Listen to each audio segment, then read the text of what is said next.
أعوذ بالله من الشيطان الرجيم بسم الله الرحمن الرحيم.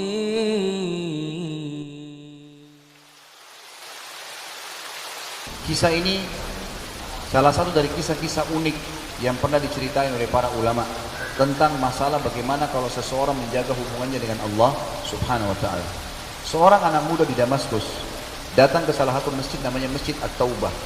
Masjid At-Taubah ini sampai sekarang masih ada di kota Damaskus, dan zaman dulu di zaman tabi'in, sudah lama sekali. Ada seorang ulama di situ jadi imam, kemudian dia juga ngajar, ngisi pengajian di situ. Ada satu anak muda datang dari luar kota Damaskus dan melapor kepada imam ini, guru ini, kiai kalau kita ya. Saya datang dari luar kota Damaskus dan saya susah. Boleh nggak saya tinggal di masjid belajar sama anda, tapi saya betul-betul tidak punya duit, nggak punya makanan. Bisa saya hidup bersama anda? Artinya makan, minum sama-sama. Kata syekhnya, boleh, silakan. Tapi kau sabar. Apa yang saya makan kamu makan, apa yang saya minum kau minum. Kata muridnya, baiklah. Lalu setelah 3 bulan tinggal sama gurunya, sudah mulai belajar, dia ikut bersih-bersihin masjid, dia cerita tentang keadaannya. Dia bilang, setelah 3 bulan saya tinggal dengan guru saya ini, saya baru tahu guru saya ini sangat zuhud, luar biasa. Orangnya sangat mendahulukan akhirat dari dunia, gitu kan. Nah, dia kalau ada makanan dia makan, kalau nggak ada dia puasa, nggak minta-minta sama orang. Hari ini kebetulan hari ketiga yang kami tidak punya makanan.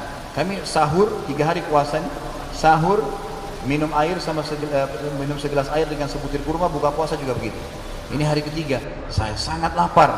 Sebagian ulama yang menanggapi kisah ini mengatakan mungkin kebetulan puasa Ayyamul Bid 3 hari setiap bulan, dan memang dia lapar sekali hari ketiganya. Dia bilang, saya sangat lapar nih. Tapi guru saya masih kuat, dia lagi ngisi pengajian. Dia bilang saking laparnya, saya nggak konsentrasi lagi nangkap materi, dan saya tekan perut saya agar rasa laparnya berkurang. Dalam kondisi saya lagi bingung dengan rasa lapar saya ini, maka syaitan membisikkan dalam hati saya, hai anak muda, mungkin sekarang sudah halal bagi kamu untuk mencuri makanan. Kalau tidak kau akan mati. Lalu teruslah godaan syaitan datang kepada saya sampai saya terfikir mencuri makanan. Maka saya pun, dia bilang, jadi zaman dulu itu tembok masjid sama rumah orang dempetan, dan tembok tuh zaman dulu tuh pohon kurma ditebang atasnya, ditebang akarnya, ditancapin, lalu didempetin satu sama lain, jadi tembok, jadi dempet sama rumah orang. Dia bilang, saya pun naik dinding masjid, kemudian saya lihat rumah pertama sebelah masjid. Saya temukan di situ ada 3 orang wanita muslimah yang tidak pakai jilbab, lagi nunun kulit domba. Lalu saya alihkan pandangan saya tahu nggak boleh lihat yang bukan mahram saya, dan itu bukan tujuan saya sangat lapar. Dia bilang, saya pindah ke rumah kedua. Rumah kedua ini kebetulan atap rumahnya orang juga pada saat itu dari pelapa-pelapa kurma, jadi ada celah-celah bisa dilihat, gitu kan. Dia bilang, saya lihat rumah itu kosong dan ada bau masakan.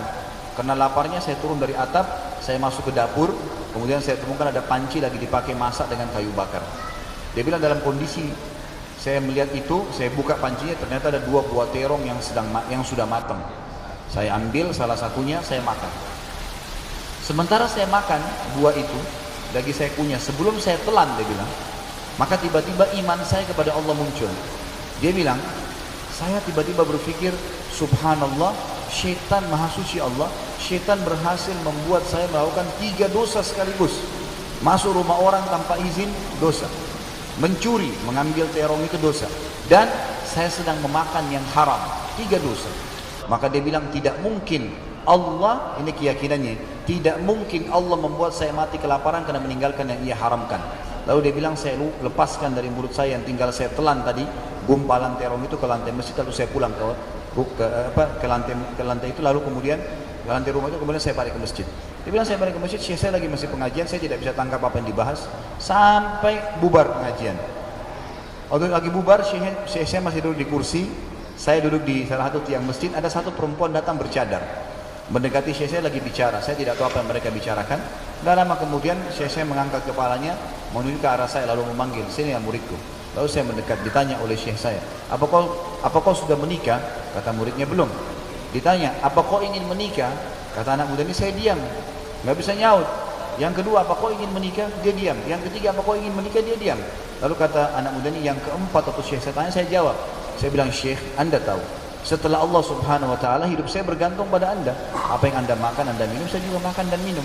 Sekarang sudah 3 hari kita nggak makan, cuma sahur dengan air putih sama sebutir kurma, buka puasa juga begitu. Maka sekarang bagaimana saya kalau nikah, hidupkan istri saya? Kata syekhnya, ini wanita di sebelah saya, yang bercadar baru saja selesai masa iddah meninggal suaminya 4 bulan 10 hari dan ditinggalkan harta yang cukup buat dia. Ditinggalkan harta cukup buat dia. Dia takut khawatir karena masih muda fitnah. Dia ingin saya carikan jodoh. Saya anggap kamu cocok. Kamu mau? Dia bilang iya. Perempuan tanya mau? Iya. Dikeluarkan kendi dari kamar syekhnya dijadikan mahar. Panggil walinya perempuan, panggil saksi 2 dinikahkan. Seketika pada saat itu. Selesai menikah karena selama ini numpang di masjid kata syekhnya, sekarang kau boleh tinggal sama istrimu, pulanglah. Lalu dia pun bilang saya pulang sama istri saya. Ini seketika terjadi kisahnya dalam hitungan menit saja. Kemudian dia bilang saya keluar dari masjid, lewatin rumah pertama yang saya manjat tadi dilewatin. Rumah kedua yang saya masuk mencuri, istri saya berhenti. Buka pintunya sambil berkata, masuklah suamiku, ini rumah kita. Rumah yang tadi dia mencuri, ini kisah nyata. Dia bilang waktu saya duduk di ruang tamu, kemudian istri saya bilang, wahai suamiku, tadi saya dengar kamu sudah 3 hari nggak makan, lapar nggak? Iya lapar. Istrinya masuk ke dapur, ditemukan apa? Panci yang terbuka, terong yang sudah digigit. Spontan perempuan dia bilang, siapa yang makan terong saya? Kaget gitu. Maka yang terjadi, teman-teman sekalian, laki-laki ini bilang, istriku kesinilah. Demi Allah begini ceritanya. Ceritain dari awal, kalau saya lapar, saya naik, saya turun, dan seterusnya. Dan demi Allah, waktu saya lagi punya terongmu, saya tiba-tiba teringat kepada Allah dan takut padanya karena 3 dosa saya lakukan. Masuk rumahmu tanpa izin, saya mencuri terong itu dan saya gigit yang haram dan masih ada terong itu saya muntahkan di lantai rumahmu. Perempuan ini teman-teman sekalian mengucapkan kalimat kata para ulama perlu diukir dengan ukiran emas. Dia mengatakan apa? Wahai suamiku, engkau meninggalkan segumpal makanan haram, itu terong tadi, bisa kamu telan tuh. Lapar. Kata sebagian ulama menanggapi kisah ini, kalau dia telan halal buat dia. Dia akan mati kalau nggak makan, 3 hari nggak makan. Lalu kata perempuan ini, engkau meninggalkan segumpal makanan haram. Allah jadikan makanan itu, panci yang dipakai masak, rumah yang dipakai masak, dan saya pemilik rumah ini jadi milikmu sekarang. Tangkap nggak? Jadi bagaimana hanya karena meninggalkan segumpal makanan haram, Allah jadikan makanan itu, pancinya, rumahnya, perempuan pun jadi milik dia sekarang. Hilang laparnya, dapat rumah, gitu kan? Dapat pasangan hidup dan luar biasa hanya karena meninggalkan yang haram. Sabda Nabi SAW, "Man taraka syai'an lillah abdalahu khairan min." Siapa yang meninggalkan sesuatu karena Allah, Allah akan gantikan yang lebih baik daripada itu. Maka dengan mengenal Tuhan kita Allah Subhanahu wa taala, kita secara otomatis akan mengetahui atau kita akan